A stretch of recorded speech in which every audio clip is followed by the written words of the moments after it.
now we're going to get off Biden's dick because he did something bad.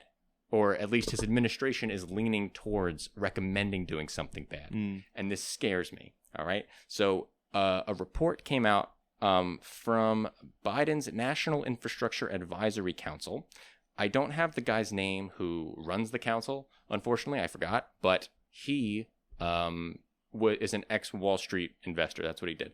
So he wrote this report recommending that local communities remove barriers to privatization, concessions, and other non-traditional models of funding community water systems.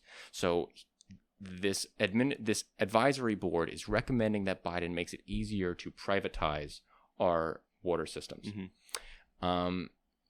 This makes me nervous because I don't like the idea of private utilities generally.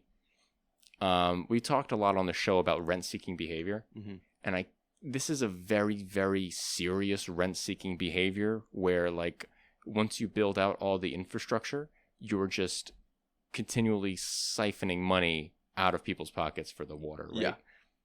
So the benefits that he cites for the increased levels of privatization is that private companies will have more of an incentive to spend on improving their infrastructure because they have more of a profit motive to make sure that their stuff keeps running. Now, I have not seen that bear out, but that was his argument.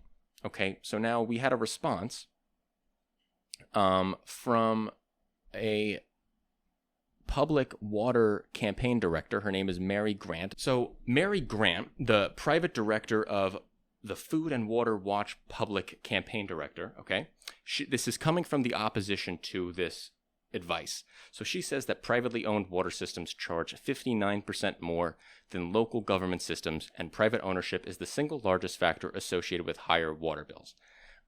She also then pushed for the Democrats in the House to pass the Water Affordability, Transparency, Equity, and Reliability Act, also known as the Water Act, which is a nice... Wow. Yeah, really quick, just to interrupt you. Even though we don't know where these figures are being cited from, it doesn't shock me at all that introducing the profit motive into the system would make the cost rise that much. Right, I know. Right? Just very quick. Yeah, very obviously the profit logically motive makes a lot of sense. Makes a lot of sense. But as a very due diligent person that I am, I did some research on it. So I found an article, or actually a research paper titled "Water Pricing and Affordability in the United States: Public versus Private Ownership." Okay, so this study examined 500 of the largest water systems in the United States and explored whether ownership is related to annual water bill pricing. And what we found was that what the study found was that regression results. So they used a combination of linear and polynomial regression. Showed that amongst the largest water systems, private ownership is related to higher water prices and less affordability for low-income families. In states with regulations favorable to private providers, water utilities charge even higher prices.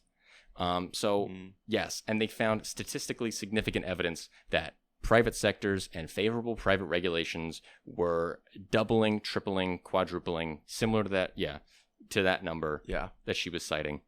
For the cost of water. Yeah, it makes a lot of sense. I mean, we've talked about how when you apply capitalism to the basic human needs, that's where things start to not work. Exactly. That's when your society starts to get really hurt by allowing the system to infiltrate that much.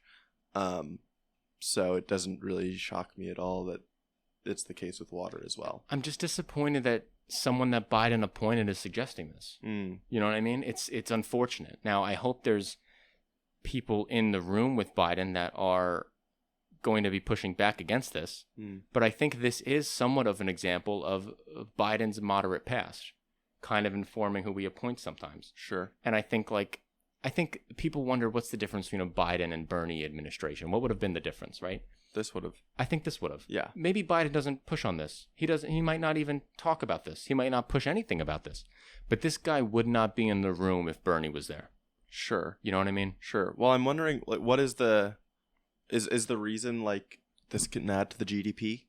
Well, the reason is that they want the infrastructure to get upgraded faster. And they think that if companies have the profit motive in mind, then they will be more incentivized to upgrade the infrastructure than the government, who doesn't have a profit incentive to do so. That's fair. That's fair. That's fair, and I get that. But when we talk about how long did it take to get those lead pipes removed, it took the United States government to pass the infrastructure bill to get rid of those lead pipes. Yeah. Right? But isn't that because, Yes. isn't that an argument against? Right, that is an argument against. Yeah. So this is a hard decision. It's yeah. I have not been able to found anything that suggests that private companies were more likely to do the infrastructure upgrades, but I do understand where this guy's argument was coming from, right?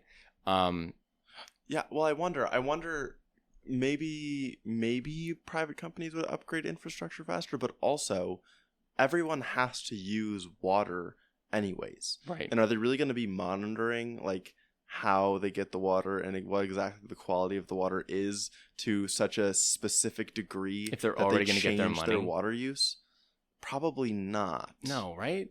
No. And so if we look at electrical companies, right? Some electrical companies in California have been not upgrading their infrastructure for years, and they're all private. You know, I wish I knew the name of the company, the electrical company that runs all of California, but you know, they've been in a lot of trouble over the last few years because they have not been upgrading their infrastructure. Yeah, so in that way, it's almost like the profit motive de-incentivizes them because everyone has to use the water anyways, and it's going to cost you to upgrade the infrastructure. Right. So what is actually the incentive? Would you do it? Yeah. So it's a hard call, and I don't know why. Well, no, I do know why Biden appoints guys like this, because it is kind of his past, right? This is kind of the guy he is, and he's been changed through the people around him and the party apparatus, the Democratic Party apparatus. But I think at the end of the day, this is still his core ideology is to talk to the guys on Wall Street and put them in the room. You know what I mean?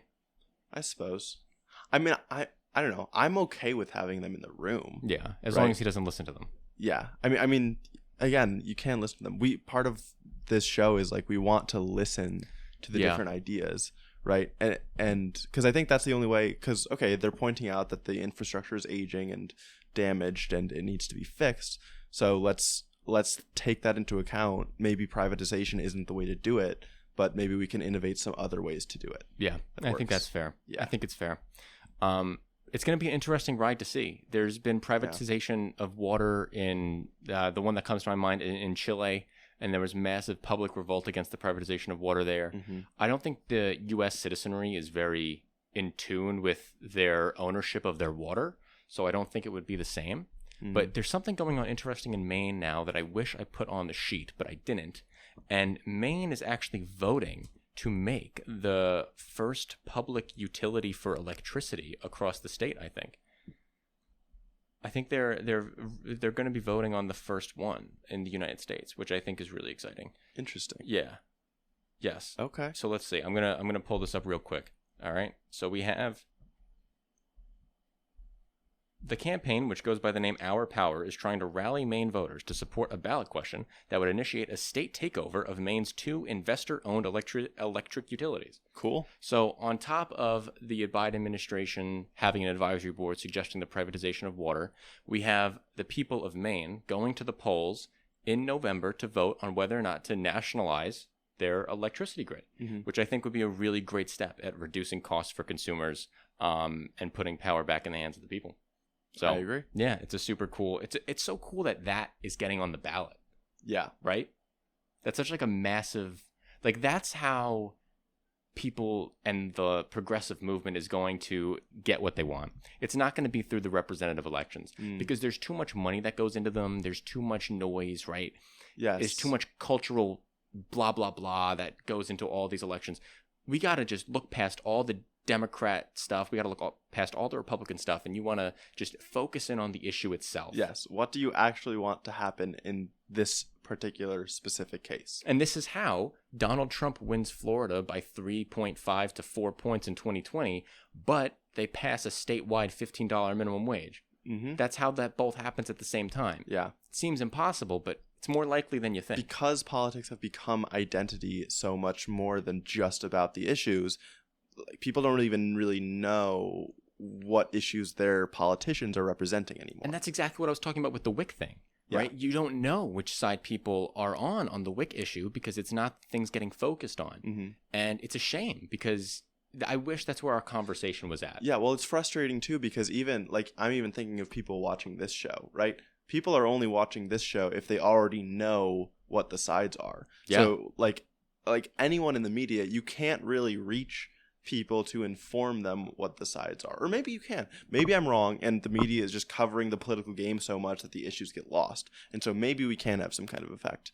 But I don't know. Yeah, you know what it is? It's so sad because the political media is treating politics like such a game for so long that people watch the shows and they think it's like a soap opera. Mm-hmm. You know, they hear about the court cases, which are important, but is it really more important than 2 million people getting less access to fruits and vegetables? Mm-mm. It's not. No. It's not more important than that. That's what matters in this country, and that's what needs to be covered. Yeah. That's what we try to do on this show, and that's why I love what we're doing here. Mm-hmm. But it's a shame that it's not the focus of the mainstream. Yeah, the mainstream is like Game of Thrones. Yeah. It's like the 20 main characters of Game of Thrones, even though they're ruling over a kingdom of millions. Exactly. Right? And that's exactly what we tend to get in our media coverage. That's a great analogy for all the other nerds out there. If you're watching the show, you're probably a big nerd too. So I mean, Game of Thrones isn't even. Game of Thrones is mainstream. That's true. Yeah. Wow. Yeah, Game of Thrones is mainstream. That's fair.